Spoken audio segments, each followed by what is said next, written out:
Beach பக்கத்துல அரிதா மனோகர் ரெண்டு பேரும் ரொம்ப நேரமா ஒருத்தருக்கு ஒருத்தர் பாத்துக்கிட்டு எதுவுமே பேசாம பாத்துக்கிட்டு இருந்தாங்க. டெல்ல அலைங்க வந்துகிட்டு இருந்தது. மாமா, நம்ம கல்யாணம் பண்ணிக்கலாம். ஜோக்க சொல்றதுக்காகவா என்ன இவ்வளவு தூரம் வர வச்சேன்? மாமா, நான் ஜோக் பண்ணல, உண்மையாதான் சொல்றேன். நான் உங்களை காதலிக்கிறேன். என்ன பிராங்க் பண்ணணும்னு பேசிக்கிட்டு இருக்கியா? அக்கா புருஷனாச்சேன்னு மரியாதையா பேசிக்கிட்டு இருக்கேன். இல்லனா கன்னத்துல 2 அடி கொடுத்து தாலிய கட்டுற அப்படின்னு கட்ட சொல்லுவேன். என்ன கல்யாணம் பண்ணிக்கிறீங்களா இல்லையான்னு எல்லாருக்கும் கேக்குற மாதிரி சத்தம் போட்டு கத்திருப்பேன். அக்கா புருஷன் ஆனதுனாலதான் நிக்க வச்சு பேசுறேன். அக்கா புருஷன்னு தெரிஞ்சு கூடவா என்ன கல்யாணம் பண்ணிக்கோன்னு கேக்குறேன். ஆமா மாமா, நம்ம 2 பேரும் கல்யாணம் பண்ணிக்கலாம். உனக்கு எப்படி புரிய வைக்கிறதுன்னு எனக்கு தெரியல அரிதா. நான் கேட்டதுக்கு உங்ககிட்ட இருந்து பதிலே வரல மாமா. பதில் எப்பவுமே என்கிட்ட இருந்து வராது. கல்யாணம் ஆகாம இருக்கிற நான் ஒன்னும் உன்னோட அரவிந்த் மாமா இல்ல, உன் அக்கா புருஷன் மனோகர். காதலிக்கிறதே பெரிய தப்பு, கல்யாணமான உன் அக்கா புருஷனை காதலிக்கிறது அதை விட பெரிய தப்பு. சரி, தப்புன்னு யோசிக்க எனக்கு தெரியாது மாமா. என்ன நல்லா பாத்துக்கிறீங்களா, அதுதான் எனக்கு வேணும். எந்த பொண்ணா இருந்தாலும் நல்லா பாத்துக்கிற ஒருத்தன் தான் தனக்கு கணவனா வரணும்னு எந்த பொண்ணா இருந்தாலும் ஆசைப்படுவா. நானும் அப்படித்தான். அந்த அதிர்ஷ்டத்தை எங்க அக்காக்கு கொடுத்துருக்கீங்க. அந்த அதிர்ஷ்டத்தை எனக்கும் கொடுங்க மாமா. அரவிந்த் எதுவுமே பேசாம மௌனமா இருந்தா. மாமா, என்னையும் நீங்க கல்யாணம் பண்ணிக்கங்க. வாழ்க்கை அப்படிங்கிறது சாப்பாட உண்டை கட்டி ஊட்டி விடுறது இல்ல, கொஞ்சம் உனக்கு ஊட்டி விட்டு அக்காவுக்கு ஊட்டி விட. இங்க பாருங்க மாமா, நீங்க குறைவா சம்பளம் வாங்குறீங்கன்னு எங்க அக்கா எவ்வளவு தடவை உங்களை கேவலப்படுத்தி பேசியிருப்பா. இருந்தாலும் நீங்க அவளை நல்லா பாத்துக்கிறீங்க. ஒரு புருஷனா என்னோட கடமை அது. ஆனா என் மனசு நீங்க தான் வேணும் அப்படின்னு கேட்டுக்கிட்டு இருக்கு மாமா. உங்க கஷ்டத்தை என் மனசு புரிஞ்சுக்கிட்டு இருக்கு மாமா. என் கழுத்துல 3 முடிச்சு போடுறது அப்படின்னா அது உங்களால தான் முடியும். யாரு என்ன சொன்னாலும் அவங்க பேச்ச நான் கேட்க மாட்டேன். அது நீ சொன்னா முடியாது. நான் ஆபீஸ்ல பர்மிஷன் போட்டுட்டு இங்க வந்திருக்கேன். இந்த விஷயம் மட்டும் உன் அக்காவுக்கு தெரிஞ்சா, ஆனா நீ என்ன கல்யாணம் பண்ணிக்கோன்னு சொல்ற அப்படின்னு அவளை கோவமா திட்டிட்டு அங்கிருந்து எதுவுமே பேசாம கிளம்பி போயிட்டான். அரிதாவுக்கு கோவம் வந்து வாழ்க்கையே வேண்டாம் அப்படின்னு கடலுக்குள்ள போனா. இந்த பக்கம் மனோகர் அங்கிருந்து கிளம்புறதுக்காக ஆட்டோ ஏறி வந்தான். இந்த பக்கம் அவ கடலுக்குள்ள போனா. மனோகர் இந்த பக்கம் ரயில்வே ஸ்டேஷனுக்கு வந்தா. ஆட்டோக்காரனுக்கு காசு கொடுத்துட்டு ட்ரெயின் ஏறதுக்காக ரயில்வே ஸ்டேஷனுக்குள்ள போனா. ட்ரெயினுக்காக காத்துக்கிட்டு இருந்தான். ச்சே, இந்த பாலா போன ட்ரெயின் சீக்கிரமா வரமாட்டேங்குது. ஒரு தடவை இங்கிருந்து கிளம்பி போயிடணும் அப்படின்னு ட்ரெயினுக்காக காத்துக்கிட்டு இருந்தான். இந்த பக்கம் ஹரிதாவோட பாடி கடல் ஓரத்துக்கு வந்தது. இல்லைங்க, பாடிய தள்ளிக்கிட்டு வந்தது.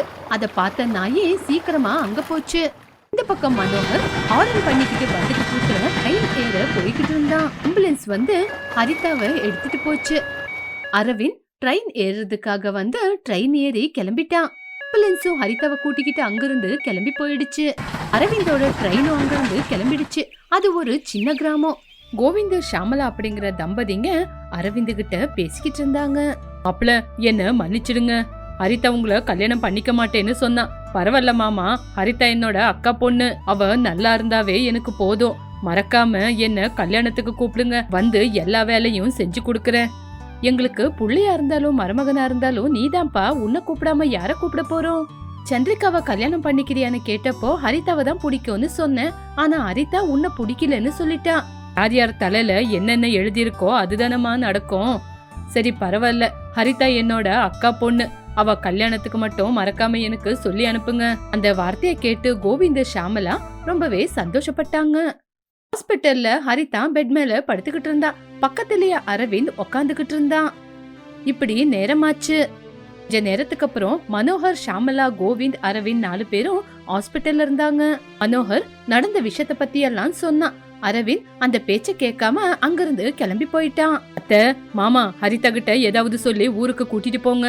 ஹரிதா ஊருக்கு வந்தா கொஞ்சமாச்சு மாறுவா. இங்க பாருப்பா மனோகர், நீ எதுக்காக ஹரிதாவை கல்யாணம் பண்ணிக்க கூடாது? அந்த வார்த்தையை கேட்டு மனோகர் ஆச்சரியப்பட்டான். மாமா, உங்களுக்கு என்ன பைத்தியமா? நீங்க ஒரு அப்பா தானே, ஒரு அப்பாவா நீங்க இப்படிதான் பேசுவீங்களா? நான் உங்க பொண்ணுக்கு என்ன ஆவணும்னு சொல்லுங்க. நீங்க பேசுறது சரியா இருக்கா? இது எங்க மாப்பிள்ள, நீங்க எங்க வீட்டு மாப்பிள்ள. என் பெரிய பொண்ணு சந்திரிகாவோட புருஷன், ஹரிதாவோட மாமா. எல்லா விஷயத்தையும் தெரிஞ்சு வச்சுக்கிட்டு ஹரிதாவை கல்யாணம் பண்ணுன்னு சொல்றீங்களே. ஆமாம்பா, இருந்தாலும் ஹரிதாவை நீ தான் கல்யாணம் பண்ணிக்கணும். இல்லனா எங்களோட ஹரிதாவை நான் பார்க்க முடியாது. ஐயோ மாமா, உங்களுக்கு நான் எப்படி சொல்லி புரிய வைக்கிறதுன்னு எனக்கு தெரியல. மாமா, உங்க பெரிய பொண்ணு சந்திரிகாவை நான் கல்யாணம் பண்ணிருக்கேன். இப்போ இன்னொரு பொண்ணு ஹரிதாவை கல்யாணம் பண்ணிக்கோன்னு சொல்றீங்களே, நீங்க எல்லாம் ஒரு அப்பாவா? ச்சே, இங்க பாருங்கப்பா, என் பொண்ணோட உயிரை காப்பாத்துறதுக்காக தான் நான் கல்யாணம் பண்ணிக்குங்கன்னு சொல்றேன் அப்படின்னு சொல்லி கண்ணீரை விட்டாரு. இப்படி நேரம் போச்சு.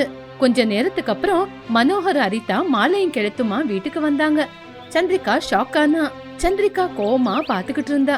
சந்திரிகா, கோவப்படாம நான் சொல்றத ஒரு தடவை கேளு. என் தங்கச்சியே எனக்கு சக்காலத்தியா கொண்டு வந்தது இல்லாம என்ன கோவப்படாதன்னு வேற சொல்றீங்க. உங்களுக்கு கை நிறைய சம்பாதிக்க முடியாது, உங்களுக்கு 2 பொண்டாட்டியா? அது இல்ல சந்திரிகா, முதல்ல நான் சொல்றத காதை கொடுத்து கேளு. இதோ கல்யாணம் பண்ணிக்கிட்டு வந்திருக்கீங்களே இன்னொரு பொண்டாட்டி, அவகிட்ட சொல்லுங்க அப்படின்னு சந்திரிகா கோவமா கிளம்பி போயிட்டா. மனோகர் ஹரிதாவும் பின்னாடியே போனாங்க. ஒரு பக்கம் ஒரு ரூம்ல சந்திரிகா படுத்து தூங்கிக்கிட்டு இருந்தா, இன்னொரு ரூம்ல மனோகர் ஹரிதா இருந்தாங்க. அன்னைக்கு நைட்டு மனோகருக்கு சந்திரிகா சாப்பாட கொடுத்துக்கிட்டு இருக்கும் போது அங்க ஹரிதா வந்தா. அப்போ சந்திரிகா கோவத்துல முகத்தை திருப்பிக்கிட்டு, ஏங்க உங்க 2வது பொண்டாட்டி ஹரிதா கூப்பிடுறா. என்ன ஹரிதா, உங்களுக்கு ரொம்ப பிடிச்ச சிக்கனை செஞ்சிருக்கேன், வாங்க சாப்பிடலாம். என்னது சிக்கனா? இதோ வந்துகிட்டு இருக்கேன். எங்க எந்திரிச்சு போறீங்க? நான் வச்ச பாலக் குழம்ப சாப்பிட்டுதான் போனோம். ஐயோ மாமா, காய்கறிய சாப்பிட்டா எங்க இருந்து சத்து வருது, வாங்க சிக்கனை சாப்பிடலாம். சந்திரிகா கவலையோட மூஞ்ச வச்சுக்கிட்டு, அவ்வளவுதானா மாமா, உங்களுக்கு 2வது பொண்டாட்டி வந்த உடனே முதல் பொண்டாட்டி செஞ்சு கொடுக்கற காய்கறி குழம்பு பிடிக்காம போயிடுச்சா? சிக்கன் குழம்பு மேலதான் மனசு அடிச்சுக்குதா அப்படின்னு சொன்ன உடனே மனோகர் எதுவுமே பேசாம தலை குனிஞ்சு உக்காந்தான். மறுநாள் காலையில மனோகர் வேலைக்கு அப்படின்னு கிளம்பி வெளிய பைக்கு கிட்ட வந்து நின்னப்போ ஹரிதா வந்து அவன் கூட பேசிக்கிட்டு இருந்தா. அத பார்த்து ரொம்பவே கோவப்பட்டு சந்திரிகா வெளியே வந்தா.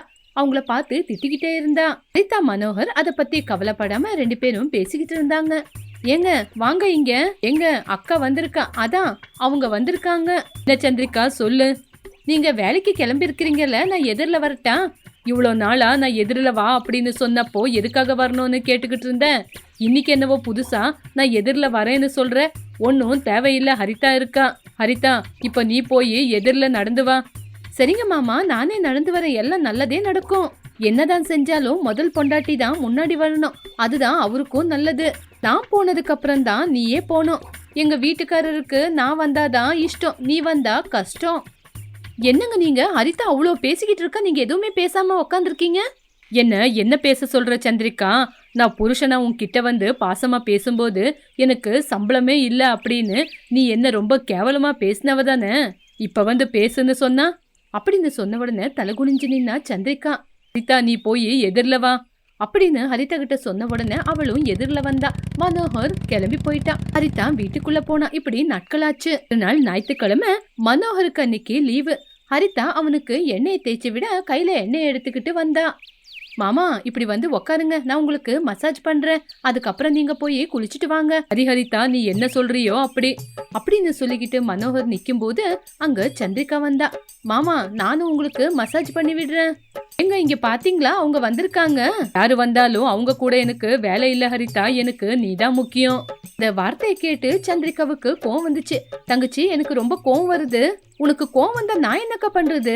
கோவம் அம்மா, என் அக்கா கிட்ட வராத, நீ வந்தா அவளுக்கு கோவம் வருதுன்னு சொல்ல முடியுமா? இல்லக்கா, அவரை விட்டுட்டு நீ முதல்ல தூரம் போ. அக்கா, நான் சொல்ல வந்ததும் அதுதான்க்கா, அவருக்கு உன்னை பிடிக்கல, என்னதான் பிடிச்சிருக்கு, அதனால நீ தான் தூரமா விலகி போயிடு. நீங்க என் கூட இருக்கிறேன்னு தங்கச்சி கிட்ட சொல்லுங்க.